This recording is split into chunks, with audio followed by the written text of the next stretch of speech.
नमस्कार, आप देख रहे हैं आईमा मीडिया। अमेरिकी राष्ट्रपति डोनाल्ड ट्रंप ने हाल ही में दिए गए एक इंटरव्यू में यह तो स्पष्ट कर दिया कि उन्हें किसी भी अंतर्राष्ट्रीय कानून की कोई परवाह नहीं है। वह वही करते हैं जो उनके मस्तिष्क को सही लगता है।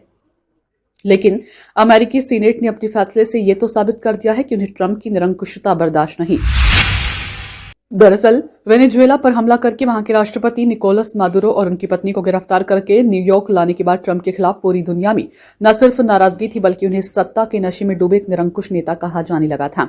सबसे बड़ी बात तो यह है कि अमेरिका के अंदर ही ट्रंप के खिलाफ आवाज उठी और पार्टी लाइन से ऊपर उठकर सीनेट में एक प्रस्ताव लाया गया कि बिना कांग्रेस की अनुमति के राष्ट्रपति किसी भी देश के खिलाफ घातक हमले नहीं कर सकते। इस प्रस्ताव के पक्ष में 52 सेनेटर और विपक्ष में 47 मत पड़े। सबसे बड़ी बात तो यह है कि जिस वक्त वोटिंग हो रही थी, पीठासीन अधिकारी स्वयं उपराष्ट्रपति जेडी वेंस मौजूद थे। अपर हाउस के राजनीतिक समीकरण में दोनों ही पार्टियों यानी रिपब्लिकन और डेपोट के सदस्यों ने मिलकर प्रस्ताव के पक्ष में वोट किया। मतलब तो यह है कि जिन सदस्यों ने ट्रंप के हाथ बांधने के उद्देश्य से प्रस्ताव लाया, उनमें भी दोनों ही पार्टियों के सदस्य शामिल थे।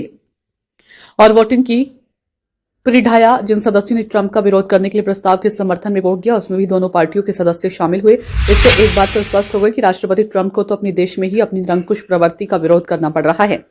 इससे भी बड़ी बात तो यह है कि रिपब्लिकन पार्टी में भी उनका समर्थन आंख मूंद कर करने वाले नहीं है। लेकिन मजे की बात तो यह है कि सबसे पुराने लोकतंत्र और मजबूत संवैधानिक और लोकतांत्रिक संस्थाओं के लिए अपनी पीठ थपथपाने वाले अमेरिकी ढोंढरची बुद्धिजीवियों को अभी उन 47 सेनेटरों पर शर्म नहीं आई जिन्होंने अंतर्राष्ट्रीय कानूनों को लगातार अंगूठा दिखाने वाले एक सनकी एवं धूर्त राष्ट्रपति का समर्थन किया है।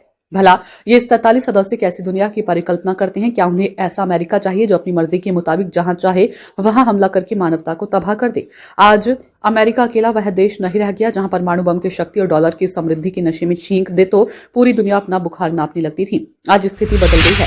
वार्सा पैक्ट जो सोवियत संघ के रक्षा सहयोगी देश थे, या तो वे नाटो के सदस्य बन गए अथवा बिल्कुल शांत बैठ गए। शीत युद्ध के दौरान नाटो अमेरिका के नेतृत्व में वार्सा पैक्ट के देशों की आर्थिक कमर तोड़ने की कोशिश में तो रहता ही था। यदा कदा हल्की झड़प भी हो जाती थी तो अमेरिका और सोवियत संघ के राष्ट्रपति आपस में बात करके सुलझा लिया करते थे। आज दुनिया की हकीकत बदल चुकी है क्योंकि नाटो के देश अमेरिका की इच्छाओं का अंधानुसरण करने को तैयार नहीं है।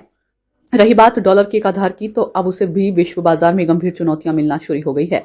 बहरहाल वास्तविकता तो यह है कि ट्रंप एक तरफ तो विश्व शांति के लिए अपने योगदान का दावा करके नोबेल पीस प्राइज हथियाना चाहते हैं, जबकि दूसरी तरफ दूसरे देश के ऊपर हमला करके उसकी संप्रभुता को समाप्त करना चाहते हैं। वेनेजुएला की निर्वाचित एवं लोकप्रिय नेता को गिरफ्तार करने का अधिकार किसी विश्व संगठन ने तो दिया नहीं, फिर निरंकुशता के चरित्र वाले व्यक्ति को धूर्त के अलावा और क्या कहा जाए, जो एक ही जुबान से नोबेल पीस प्राइज झूठे दावों के आधार पर मांग रहा हो और दूसरी तरफ ग्रीनलैंड को दबोचने के लिए तैयार बैठा हो और उसी जुबान से दावा कर रहा हो कि ऐसा करना जरूरी है, अन्यथा उस पर रूस और चीन कब्जा कर लेंगे। धन्य है वे 47 सेनेटर भी जिन्होंने निरंकुश और धूर्त चरित्र के राष्ट्रपति का समर्थन किया। लोकतंत्र का पेटेंट कराकर लगभग 8 दशकों तक कम्युनिस्ट देशों के खिलाफ वैचारिक युद्ध का महानायक आज दुनिया की नजरों में एक बेशर्मी से अपने अलोकतांत्रिक कृत्यों के लिए निंदा का पात्र बन चुका है। तो अमेरिकी कांग्रेस को सोचना होगा कि आखिर ऐसा राष्ट्रपति अमेरिका को क्या खाक ग्रेट बनाएगा? वह तो खुद ही डेमोक्रेसी के नाम पर कलंक है।